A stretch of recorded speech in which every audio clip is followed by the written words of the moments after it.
You know, as I'm sitting here and I'm thinking about this year and I'm making these videos, like so much is just coming to my mind. Like the one time the Lord snatched my soul as I fell in the river. That's a whole nother story for another time. But really, the spiritual warfare and the spiritual attack that I went under going back to church and going to capacity, the devil did not want me to step one toe in capacity church. Literally, the second I decided I was going, when I say attack, attack, attack, it was attack, attack, attack. Every Saturday, I could not sleep. There is no rest for the wicked. I was up all night just under attack, just being badgered with dreams, being badgered with the voices in my head, being badgered with every reason as to why I shouldn't go. And then even when I decided I was still gonna go, then it became scare tactics, like, oh, well, I'm gonna scare you into not going. And the very first day, or rather the very first Sunday that I went to capacity, that Saturday, I did not sleep. I did not sleep at all. Not only was I nervous to go back to church, I had the devil in my ear all night. He literally, we were in the building, and I had never been to capacity before. I had never seen the inside of it or whatever. But we were in the building, and he had me up in the air above like these rows of seats, and like he kind of had me like yoked up, and I couldn't breathe. Like in the physical, I could feel myself not being able to breathe. In the spirit, it feels like it's real. So I'm looking around, and I see all of the church members and stuff, and they're all sitting there, and each one of them on their shoulder has like the little demon. The little demon has the little knife to their throat and stuff like that. So the devil is sitting there, and he's like, bow to me, or I'll kill everybody in here. So I don't do too much in spiritual warfare. Actually, I did not even know what spiritual warfare was until after I met Pastor G. God bless her, because I was out here blind, just walking in the spirit, not knowing nothing. But I knew better than to even call myself bowing, whether in physical or spirit, to anything other than God. That we not doing that. But this thing was asking me to bow to it, or he was gonna kill everybody. And my response, I'm sorry, people of capacity, but my response was, they better be right with the Lord.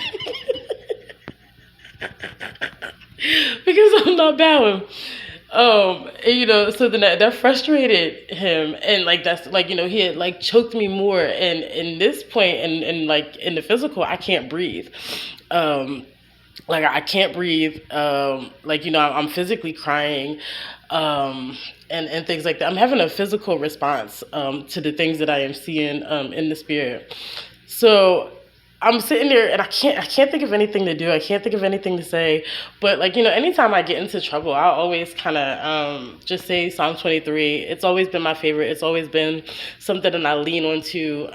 When I do get scared and stuff like that. So I'm just trying to recite it, and I can't remember any of it. And so then he kind of pulls onto my mother sense, and he brings this infant up, and he has this infant like floating in front of me, and he's like, bow, or I'm gonna kill the baby. And as a parent, it was very hard for me to be like, you just gonna have to kill the baby. I'm not bowing. You just gonna have to kill the baby. And that was extremely difficult, even though I know that these things are not occurring in my life at the moment. It still felt some type of way to like send the baby to the king, but I refused to bow.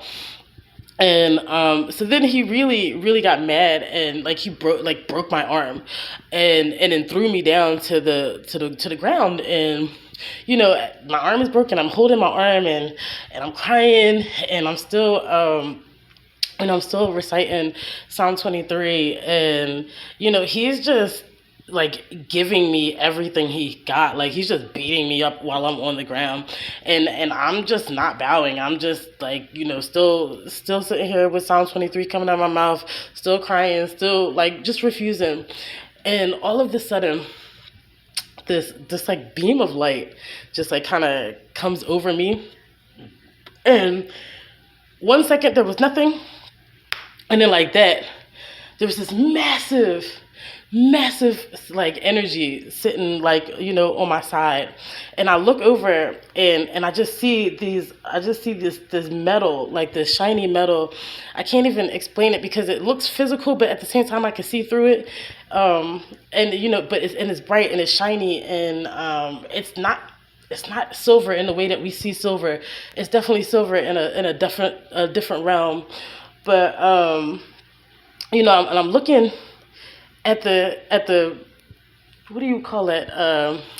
Like the armor footing, like a soldier's footing, like the little thing that covers your foot, and I kind of look up a little bit because I'm a little bit curious, and I'm cradling my arm, and I'm still crying and stuff, and I just see these huge wings, and then they like obviously there's an angel there right now, and like they are going back and forth at it. And when I realized what is going on, and I realized that I am now being saved, like somebody has come to come save me, I break down and I start crying and I begin worshiping, and that's all I can do.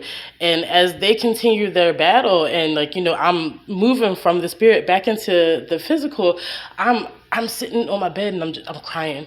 I'm just crying, and I'm trying to get myself. It's time for me to get up and do my first day at church, and I'm getting myself together, and I'm wiping the tears off my face, and I'm putting the music on, and I had chose that song, "Holy, Holy, Holy," and I had blasted it, like trying to push the image out of my head, and I get up and I head to church, and I'm on the bus, and I'm like, Lord, thank you for sending whoever you sent. Like who was that? And in the smallest little voice, I hear Ariel, and it was so low that I'm like, can you say it again? And then she says Ariel, and I'm like, who is that? So I go and I Google it, and there's an angel, Ariel. She's the angel of nature. She does fight as well when called upon. But her job is mostly like protecting nature, the elements, and things of that nature. And so that was the first the first angel that ever introduced themselves to me. And it was because I asked. Like, I mean, she saved my behind, and I'm just like, it was so real that that's what caused me to ask, like, who are you? Like, you definitely came and saved me from some stuff. And, it's a presence that I've felt oftentimes in my life. Every time I have a cat, and that particular cat is very affectionate, I feel like that's because of her. That's because she's around, and things like that. And there's been 2 times. Well, Judah's one. Judah is definitely my little guardian cat. Where I go, he goes. When there is evil lurking around, he is the first one to know, and he is the first one to sound the alarm. And I will actually begin praying based on his response to things that goes on around. And my other cat, Binks, I had him for 14 years, a long time ago, and it was that same kind of beyond natural bond. And that's her presence around, and that's she's been around for a long time. I just never really knew, but I know now. And sis definitely came and saved me while I was getting beat up, because the devil did not want me to step foot into capacity, and I stepped in there anyway. And the first 2 months, every Saturday night, I'd be up all night getting tormented, trying to be scared out of going back, and I just kept going, and I kept going, and I kept going, and I kept going. And resist the devil and he will flee. And it took 2 months, but eventually I was able to go to church and not be tormented every Saturday night beforehand to try to get me not to go.